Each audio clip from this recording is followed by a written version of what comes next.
Hello friends, welcome to my channel. आज हम transcription number 7 करेंगे। So be ready. 3, 2, 1 start. Now I would like to say that with this measure we are now adopting, to my mind it will not be possible to have this system or any other system functioning effectively.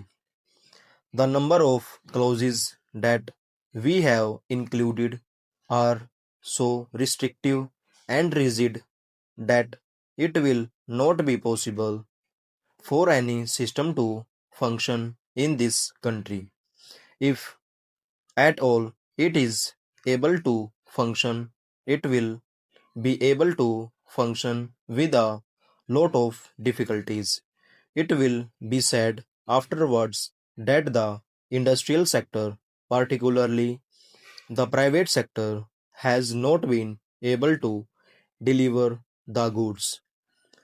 I would like to warn the government that if anything happens in the future in which industrial production or production in the private sector has not gone up, it would be not because of any lack of efforts or on the part of the private sector, but because of the measure that we are now adopting.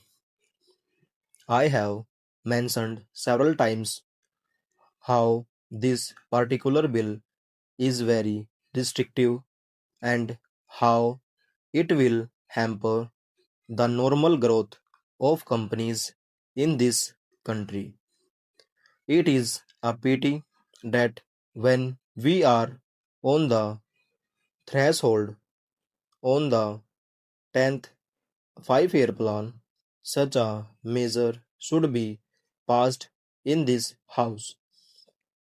I would now like to make a few observations about the speeches of some of the honorable members here. Sri Ashok Mehta justifies the restrictions on managing agents by saying that managing agents are not longer the main source of finance. He also argues that profits have been high and will continue to remain high, and therefore we would like to see the managing agents being paid on a sliding scale. He is in the habit of referring to a number of books and making quotations from a number of them published in America or in other countries, and particularly by some of the professors. I would also like to mention to him that even when companies are floated, it requires a certain amount of confidence amongst the investing public, and it is because a particular firm is managing a particular company that this confidence is created in the investing public. Even there, as the Honorable Finance Minister has said, there is a sort of overall tight control. New banks and insurance companies are not floated nowadays. What you have are the few banks which are existing and the few insurance companies that are existing.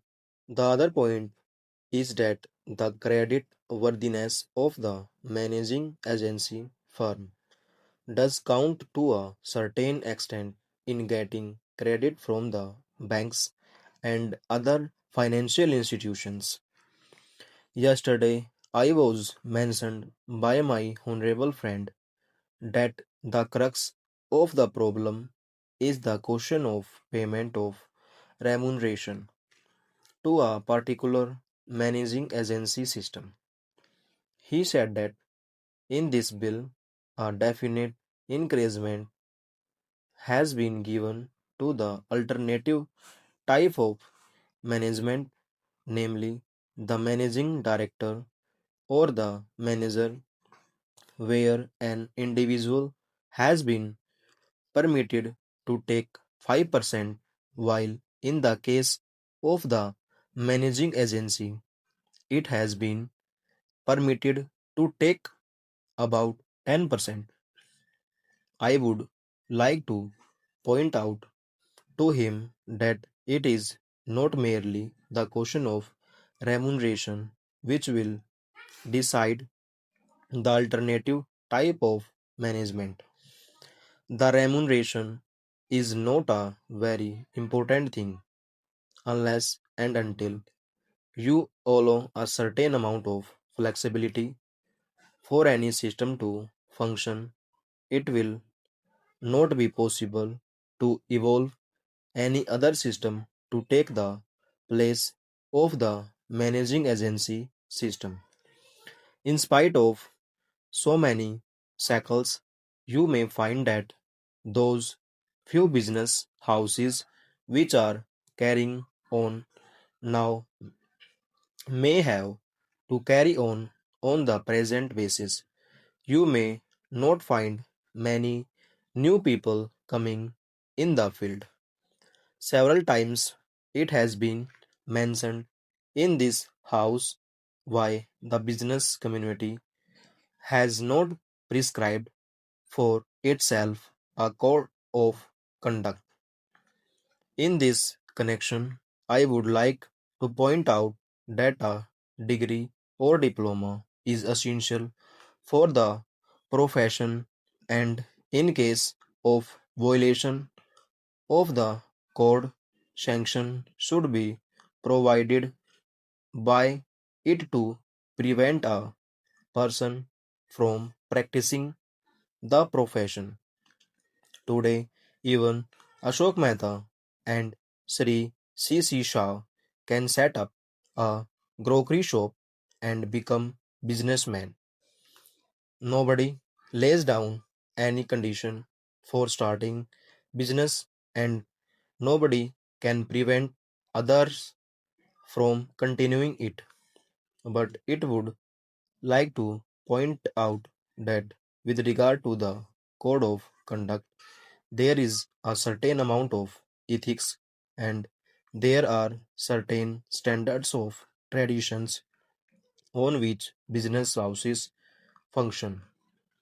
If a particular firm has not got proper ways of managing its business, you will find that that business house will find it difficult to function, and it would be difficult for it to command the confidence of the business community. It would not be possible for it to function effectively as a firm which has proper ways of managing its business that is sufficient as a code of conduct. It is not possible to prescribe a certain code of conduct in the manner it has been done for the profession in journal. Full stop.